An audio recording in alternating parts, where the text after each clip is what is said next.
데일 카네기 인생 경영론. 오직 지금 이 순간만을 생각하라. 에디 리켄베커. 이 이야기는 한 용감한 남자에 대한 것이다.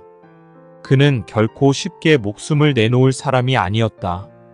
지난 25년 동안 위험한 일에 맞서며 죽음을 희롱하며 살아왔다. 200회가 넘는 자동차 경주에서 머리카락이 쭈뼛 서는 속도로 경주로를 아주 빠르게 달리기도 했다. 1918년 제1차 세계대전이 한창 기승을 부리며 유혈이 낭자하던 시절에는 공중전을 벌여 26대의 독일 전투기를 격추시켰다. 폭발성 탄환이 머리 바로 위 몇 센티미터도 떨어지지 않은 곳에서 윙 소리를 내며 자결하는 상황 속에서 그런 쾌거를 이루어낸 것이다. 그는 가벼운 부상조차 당한 적이 없었다. 그렇다. 이것은 그 유명한 제9사전투 비행대대의 지휘관이자 제1차 세계대전에서 활약한 미국 최고의 전사 에디 리켄베커에 대한 이야기다. 전쟁 직후 나는 아주 매력적인 사람인 로스 스미스 밑에서 업무 관리자로 일했다. 스미스는 호주의 에이스 파일럿으로 유명하다.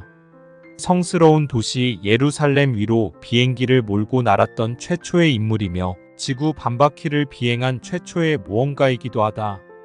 나는 뛰어난 전사이자 비행사인 로스 스미스와 에디 리켄베커가 서로 무척 닮은 것을 발견했다. 두 사람 다 하늘에서 굉음을 내뿜는 기관총을 발사한 사람이라고는 여겨지지 않을 정도로 아주 조용하고 나긋나긋한 목소리를 지닌 겸손한 사람이라는 점이 특히 닮았다.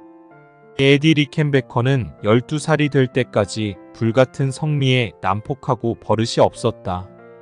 거리에 달린 등을 박살내는 것과 같은 거친 행동을 하며 소동을 일으키곤 하는 소년 무리의 리더였다. 그러다 비극적인 사건이 벌어졌다. 에디의 아버지가 세상을 떠난 것이다. 에디는 하룻밤 사이에서 소년에서 남자로 성장했다. 그는 자신의 갑작스러운 변화를 그런 식으로 설명했다. 아버지를 안장하고 돌아오던 날 그는 가장이 되겠다고 결심했다. 학교를 그만두고 유리 공장에서 시간당 2.5펜스를 받고 매일 12시간씩 일했다. 전차 요금 5펜스를 아끼기 위해 아침마다 11km를 걸어서 공장에 출근했고 밤이 되면 다시 집까지 걸어서 퇴근했다. 소녀는 꿋꿋이 앞으로 나아가겠다고 다짐했다. 아무것도 그를 막을 수 없었다. 유리 공장에서 하는 일은 단조롭고 따분하고 위험했다. 그는 자기 일을 대단치 않게 여겼다. 그는 화가가 되길 바랐고 색과 선으로 세상을 바라보는 꿈을 꾸었다. 그 후 야간 학교에서 그림을 공부하고 대리석으로 천사상을 깎아서 묘비 판매업자에게 넘기는 일을 했다.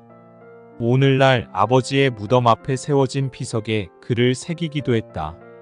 하지만 돌을 깎아 묘비를 만드는 것은 위험한 일이었다. 대리석 가루가 폐로 들어가서 진폐증을 유발하기 때문이다. 에디는 이렇게 말했다. 어린 나이에 죽고 싶지는 않았어요. 그래서 더 안전한 일을 찾기 시작했죠. 14살 어느 날 아침 마치 운명처럼 포장도로를 달리는 자동차를 처음 보았다. 그 흥미롭고 기이한 기계는 털털거리는 소리를 내며 오하이오주 콜럼버스 거리를 흥겹게 오갔다. 에디에게 그 차의 바퀴는 정말 운명의 바퀴였다. 자동차를 목격함으로써 삶이 통째로 바뀌었기 때문이다. 15번째 생일을 맞이하기 며칠 전 그는 자동차 수리센터에 취직했다. 한때 마차 대여소였던 목조 건물에서 자동차 운전을 배웠다. 또 집 뒤뜰에 작업장을 마련하고 도구까지 만들어 자기 자동차를 제작하려 했다. 그러던 중에 머지않아 콜럼버스의 자동차 공장이 개업했고 리켄베커는 일요일마다 그 공장으로 가서 수리공으로 취직시켜달라고 간청했다. 물론 그때마다 거절당했다. 18번을 거절당한 뒤 그는 공장주에게 이렇게 말했다. 저를 이 공장의 새 직원으로 한번 써보세요. 내일 아침부터 여기 나와 열심히 일할게요. 공장 바닥이 더럽네요. 제가 이걸 싹 쓸어내고 심부름도 할게요. 도구도 날카롭게 정비하고요. 월급은 신경 쓰지도 않았다. 그는 일할 수 있는 기회를 바랐고 마침내 그것을 붙잡았다.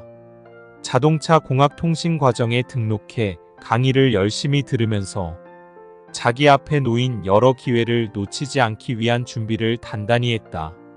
그때부터 그는 빠르게 성장하며 육체 노동자, 현장 감독, 보조 엔지니어, 수리공, 외판원, 지부 관리자 등 출세의 길을 거쳤다. 그러면서 빠른 속도를 향한 욕망과 위험한 모험을 향한 갈망으로 끌어올랐다. 카레이서의 화려함, 관중들이 보내는 찬사, 경주에서 생겨나는 흥분, 이런 것들이 마음을 사로잡은 것이다. 그는 그 일을 하기 위해서는 성격을 바꾸어야 한다는 것을 잘 알았다. 그래서 자신의 불같은 성미를 단호하게 제어하기 시작했다. 욱하는 성격을 자제하는 힘을 길렀고 자연스러워질 때까지 억지로 미소를 지었고 마침내 그 미소로 유명해졌다. 자동차 경주는 아주 고된 일이라 강철 같은 정신력을 필요로 했다. 그는 술과 담배를 끊었고 매일 밤 십시면 규칙적으로 잠자리에 들었다. 그리고 25이 되었을 때 에디 리켄베커는 경주로를 질주하는 가장 유명한 카레이서 중 한 사람이 되었다. 재미있는 점은 지난 30년 동안 자동차로 수십만 킬로미터를 운전했음에도 불구하고 그는 운전면허를 가진 적이 없었고 심지어 지금도 그렇다는 것이다. 그는 행운의 부적 같은 것은 믿지 않는다.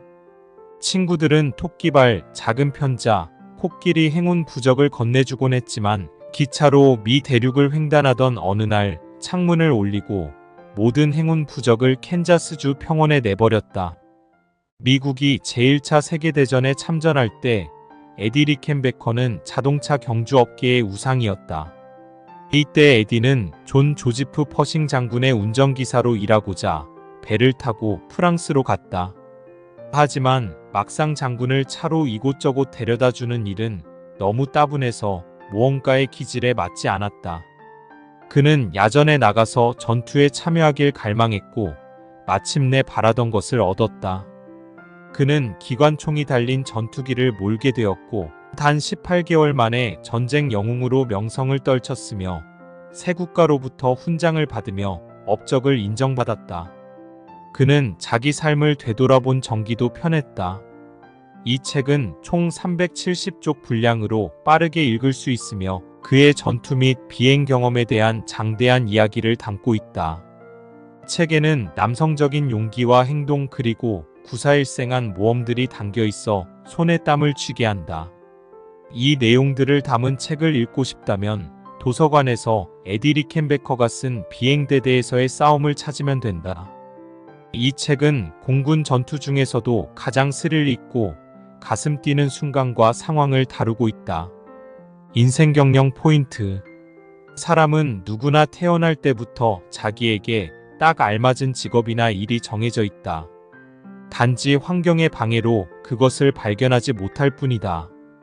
혹은 발견했더라도 보수나 전망이 좋은 일이나 출세가 보장되는 일을 하기 위해 그것을 포기하기도 한다. 에디 리켄베커는 자기가 설정한 목표로부터 벗어나는 일이 없었다. 경주로를 달려가는 자동차를 보는 순간 자신이 필생해야 할 일이 무엇인지 깨달았다. 자동차 경주 선수가 되고 싶어 자동차 수리센터에 취직해 운전을 배웠고 그 다음 자동차에 대해 더 많이 알고 싶어서 통신 강좌에 등록해 자동차 공학을 학습했고 마침내 자동차 공장에서 시작해 출세의 길을 밟아나갔다. 이 모든 것은 카레이서가 되기 위한 노력이었고 카레이서가 된 뒤에는 최고의 선수로 인정받고자 자신의 불같은 성격을 억제하고 술과 담배를 끊고 규칙적인 생활 습관을 유지하는 등 원하는 것을 이루기 위해 무엇이든지 가리지 않고 철저히 이행했다. 유럽 대륙에서 제1차 세계대전이 터졌을 때는 프랑스로 건너가 미군 사령관의 운전병이 되었다. 그러나 곧 적성에 맞지 않음을 깨닫고는 전투 비행사로 보직을 바꾸었다. 비행사라는 꿈을 품은 이후도 이전과 똑같이 경주마처럼 목표에 매진했다. 목표 달성 과정에서 생겨날지도 모르는 손해나 위험은 전혀 고려하지 않았다. 목표를 세우고 달성을 위해 일에 매진하며 달려가는 열정과 노력은 성공을 이끌어내는 필수 조건이다. 이것을 간단하게 요약하면 다음과 같다. 밥 먹을 땐 밥 먹는 것만 생각하고, 공부할 땐 공부할 것만 생각하고, 사랑할 땐 오로지 사랑만 생각하라.